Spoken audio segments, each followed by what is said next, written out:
A paz de Cristo para todos, sejam muito bem-vindos à lição 4 na classe dos jovens, proteção contra a imoralidade.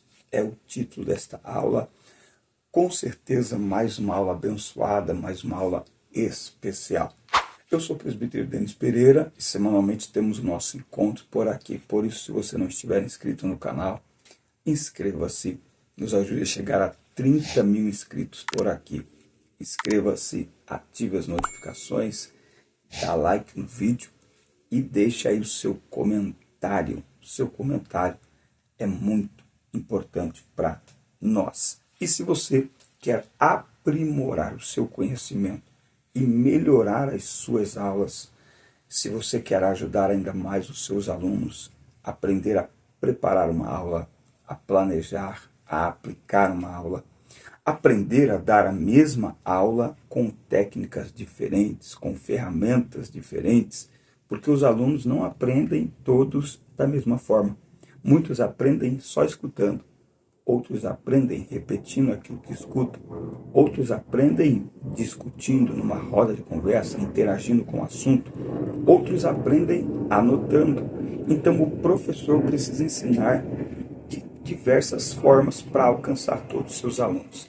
Quero aprender isso muito mais comigo, em aulas compactas, para você assistir quantas vezes quiser no conforto da sua casa, no smartphone, na sua televisão ou no seu notebook. É só clicar aqui no primeiro link e acessar o nosso treinamento. Eu te espero lá nas aulas do treinamento. Transforme suas aulas. Muito bem. Proteção contra a imoralidade. O texto principal está em Provérbios 7, do 4 ao 5. Dize a sabedoria: tu és minha irmã, e a prudência chama tua parenta, para te guardarem da mulher alheia, da estranha que lisonjeia com as suas palavras. Provérbios 7, versos 4 e 5. A sabedoria divina nos protege da imoralidade sexual, concedendo-nos as virtudes do domínio próprio e da temperança. Esta é uma aula muito importante nos tempos que nós estamos vivendo, em que a prática sexual se tornou algo banal, se tornou algo descartável, e o jovem cristão, muitas vezes, ele se vê tentado a entrar por este caminho. Afinal de contas, ele é um peixe fora d'água. Os seus amigos estão tendo experiências sexuais que ele não tem. Então, esta aula ela é muito importante para os jovens e para líderes e professores também aprenderem a abordar o tema. Bom, a leitura bíblica em classe está em Provérbios 5, do 1 ao 14. E aqui nós vamos estudar então a respeito da imoralidade sexual.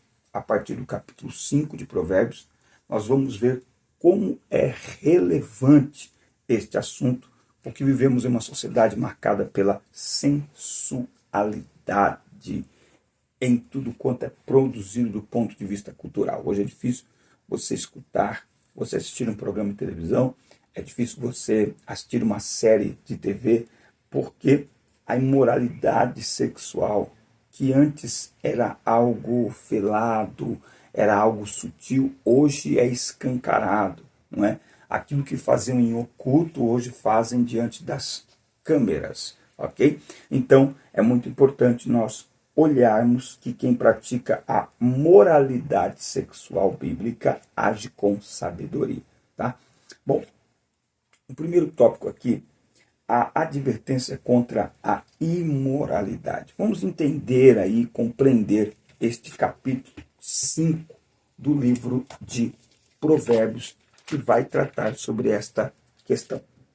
O quinto capítulo do livro de Provérbios inicia com apelo à prática da sabedoria. O capítulo 4 desenvolveu a ideia de proteção do coração a partir da prática da sabedoria, onde pensamento, sentimento, vontade e desejos são dominados por Deus para as saídas da vida. Aliás, uma lição muito poderosa, a lição 4, tá? E agora, nós vamos ver aqui no capítulo 5 a importância de atender, inclinar, guardar a sabedoria. essa sabedoria agora, no capítulo 5, ela é aplicada ao relacionamento entre homem e mulher, né? Então, de novo, nós vivemos em uma sociedade completamente dominada pela sensualidade, pela promiscuidade, pela imoralidade, né?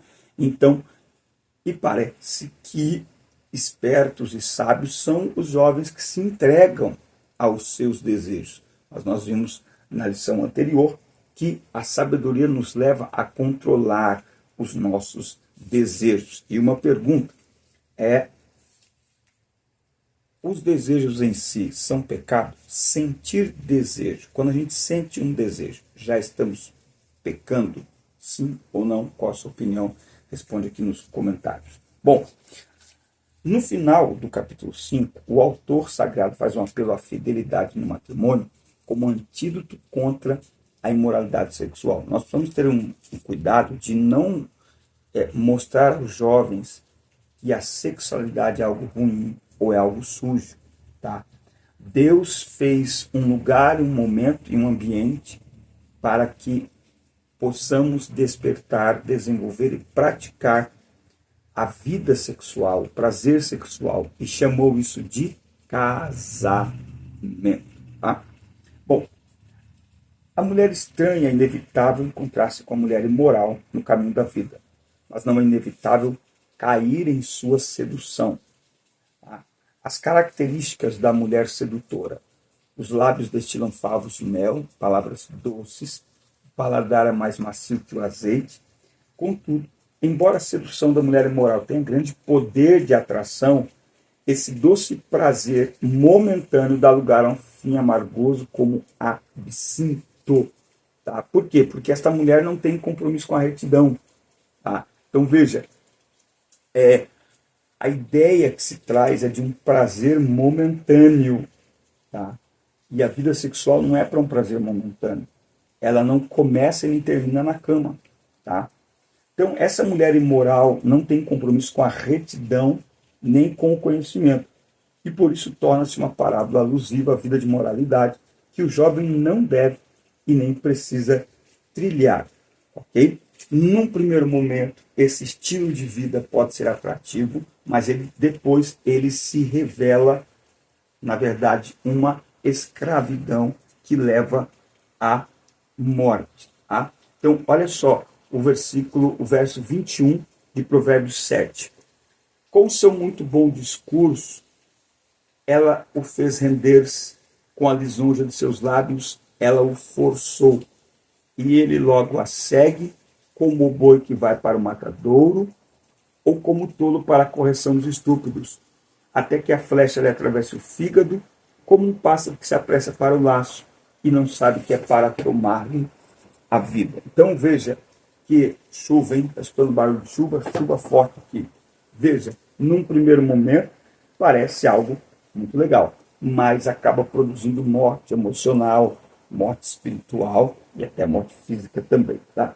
Bom, surge uma pergunta aqui, nesse contexto que vivemos hoje, né? Veja, a Bíblia, o sábio está orientando o jovem a não se deixar ser atraído pela mulher lisonjeira, pela mulher sedutora. E nos dias que estamos vivendo hoje, é inevitável que alguém pergunte: mas é só a mulher que pode seduzir o homem? Isso não pode ser relacionado ao homem também? A questão é que, biblicamente, é sempre a mulher que seduz o homem. O homem, ele se aproxima. O homem, como que podemos dizer, essa arte diz, quem usa a sensualidade para atrair o outro é a mulher, não é o homem. O homem usa a sua virilidade, o homem usa o seu biotipo físico. Agora, é a mulher, com suas curvas, com o timbre da sua voz, que usa disso para seduzir o homem, ok? Isso é uma característica da mulher. Bom, quais as consequências da imoralidade? O sábio diz que devemos nos afastar desse tipo de mulher, e por que não dizer desse tipo de relacionamento, e nem se aproximar. Se o jovem não se afastar da mulher ou do homem imoral, isso o tragará. o tempo passará e o remorso consumirá a vida desse jovem. Não é? E ele vai acabar falando lá no seu coração mais para frente, como que eu aborreci o meu coração. Por isso que naturalmente os jovens cristãos são convidados pelo texto sagrado a não trilhar a marcha da insensatez moral, tá? Da insensatez imoral. Então é muito importante que o jovem tenha princípios bem estabelecidos. Eu vi um vídeo da Sara Beatriz ontem, e aí ela dizendo o seguinte, que as pessoas comentavam com ela sobre relacionamentos e tal, e ela falava assim, eu quero o melhor de Deus para minha vida, eu não quero qualquer coisa, eu sei quem eu sou em Deus, então eu não aceito qualquer coisa, não é qualquer pessoa, não é qualquer um que eu vou aceitar na minha vida. Então o jovem cristão precisa entender isso, que quando ele se preserva, ele está estabelecendo um parâmetro onde ele diz, aqui é aceitável, menos que isso não aceito. José fez isso, Daniel fez isso, né? Tantos, Timóteo fez isso. Estabeleçam um lugar, estabeleçam um princípio. Né? É muito importante que o jovem faça isso até antes de se relacionar, para que antes de entregar o seu coração a uma outra pessoa, ele avalie se aquela pessoa está dentro do nível, do limite que ele estabeleceu de acordo com a palavra de Deus. Afinal de contas, nós vivemos para agradar a Deus. Lembra da última aula? Muito bem. A relevância de Provérbios 5 contra a imoralidade. Tá? Então nós temos aqui uma sociedade sexualizada. Tá?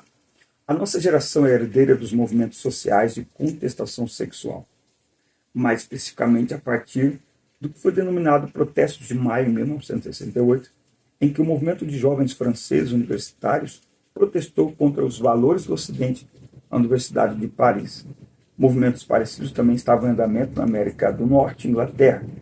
Esse período histórico marca o início da ideia da normatização da contestação, da normalização da contestação de qualquer perspectiva de moderação na questão sexual. O sexo passou a ser tratado como um fim em si mesmo, onde a recreação individual fosse seu maior objetivo. Um dos slogans dessa fase era "é proibido proibir", certo? Então, por isso que você vê, de novo, o contexto sexual aberto, depravado e publicado e promovido nos dias de hoje. Aí surge uma pergunta: não se pode dominar o desejo sexual? Essa era a consequência das ideias gestadas por trás do movimento de 1968. A tese da vida sexual moderada nos limites do matrimônio, como ensina a fé cristã, como repressão sexual, é uma consequência natural do que já estava gestado por intelectuais antes do movimento de 1968. Então, para eles, dizer que o sexo, que a prática sexual está limitada ao matrimônio é, na verdade, uma repressão sexual. Ou seja, aquilo que a Bíblia estabelece como princípio, como bênção, para eles é um problema. Para eles é uma questão de repressão. O jovem hoje está inserido numa cultura secularizada e sexualizada. Não é? Então, o movimento, a cultura pop, através dos filmes, das músicas, da literatura, estimula a sexualização dos corpos, sem qualquer proibição, sem qualquer limite, sem qualquer moderação. E aí, as consequências, você tem aí gravidez precoce, multiplicação de abortos propositais, vícios em pornografia, transição de gêneros e muito mais. Então, a perversão sexual, ela é um patamar, uma plataforma para todo tipo de problemas que a sociedade tem hoje, só que uma sociedade que não é guiada e não se guia pela palavra de Deus, ela não vê isso como problema, ela vê isso como liberdade, mas na verdade eles estão escravizados. O sexo se tornou um Deus, essa é a verdade, o sexo se tornou um Deus para as pessoas. Então, o cristão, qual é a diferença entre o cristão e o não cristão? Os dois têm desejos sexuais, os dois foram criados com apetite, com desejos sexuais. Qual é a diferença? É que para nós o sexo não é um Deus. Nós não vivemos para o sexo e pelo sexo. O sexo é mais um elemento da nossa vida e através do qual nós agradamos a Deus. Mas ele não é o único elemento e ele não dita a regra da nossa vida. Nós não vivemos em função dele. ok? Então, quer comais, quer bebais ou façam qualquer outra coisa. Tudo que nós fazemos é para a glória de Deus, é para agradar a Deus. E por isso nós nos preservamos, nos guardamos para o casamento e dentro do casamento. É preciso dizer aos jovens que é preciso, quem é promíscuo enquanto solteiro, será promíscuo dentro do casamento. Por isso que a gente está vendo tanta bagunça hoje aí. Trissal, gospel. Onde já se viu isso? Mas o que é isso? É promiscuidade que não foi tratada enquanto era solteiro. Quem está com uma associação com a pornografia enquanto solteiro, levará essa associação para dentro do seu casamento. Então, toda imoralidade, toda promiscuidade, toda perversão sexual da vida de solteiro, se não for tratado, se não for sacrificado aos pés da cruz de Cristo, vai desabar dentro do casamento. E aí ou vai destruir o casamento, ou vão viver um casamento imoral, promíscuo, sem compromisso com Deus. Tá? Bom, naturalmente, em muitas realidades, o conceito bíblico de casamento é enfraquecido. Tá? Essa ideia de que o casamento é para sempre não faz sentido para muitos jovens de hoje. A cultura de hoje, inclusive, já está vendendo a ideia e promovendo do casamento aberto. Nós temos hoje duas formas de perverter aí o casamento. Já que não dá para acabar com essa instituição chamada casamento, então vamos afrouxar um pouco os limites. Então, beleza, casem-se, mas tenham um casamento aberto, onde vocês não precisam ficar presos a outra pessoa, até porque a morte os separe. Que isso? Para com isso, que bobagem, gente. Não, tem um casamento aberto. É isso que eles dizem. Né?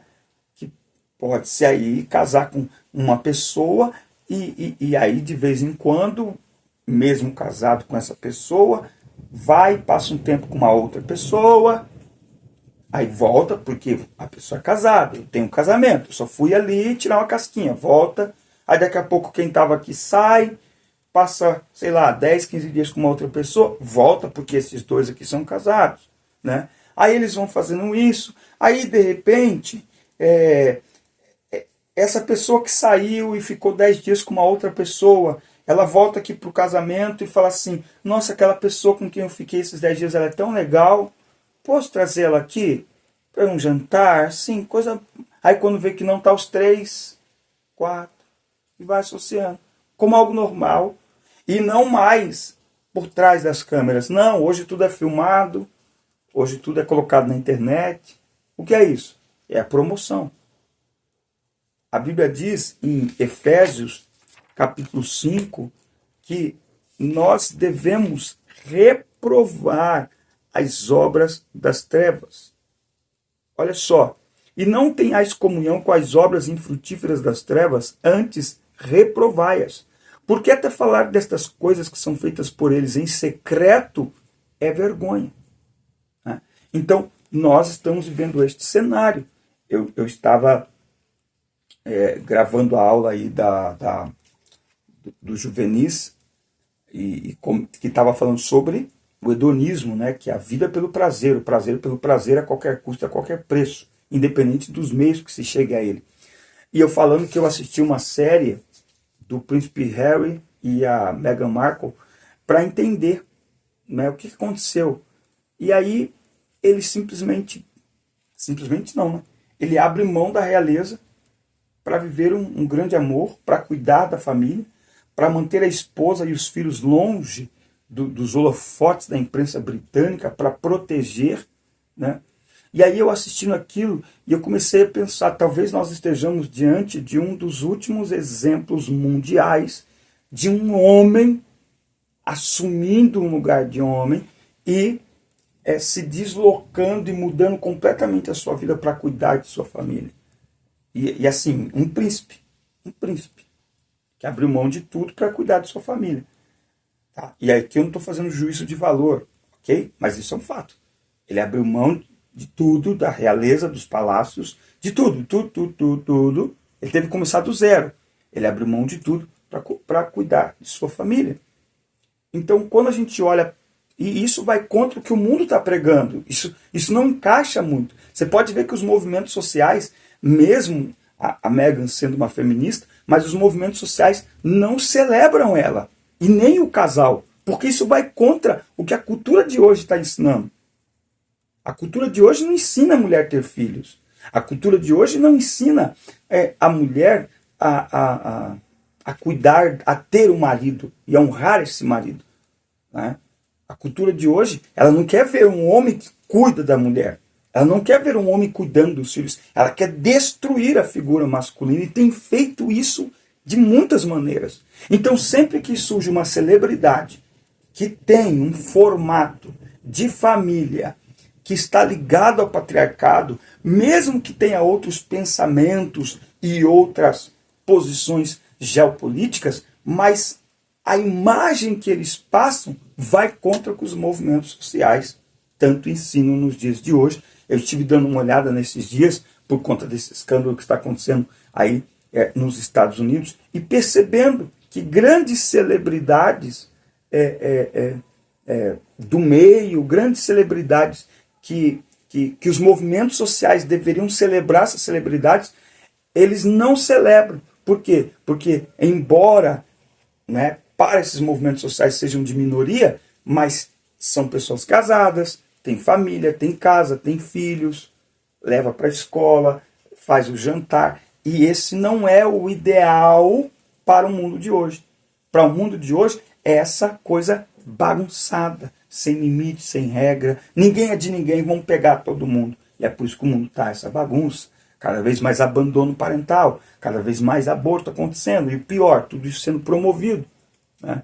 Então, é nesse cenário que o jovem, mais do que nunca, precisa tomar uma decisão de manter-se puro. E aí eu vou concluir aqui essa aula. Ah, mas nós estamos no tópico 2. Eu não vou para o tópico 3. Só vou para o tópico 3 se alguém comentar, irmão, cadê o tópico 3? Porque eu preciso saber se tem alguém aí ainda assistindo até agora. Cadê o tópico 3? Comenta aí. Irmão Denis, cadê o tópico 3? Aí eu gravo o tópico 3. Forte abraço. Deus abençoe vocês. Inscreva-se no canal, nos ajude a chegar a 30 mil inscritos por aqui. Deus abençoe vocês.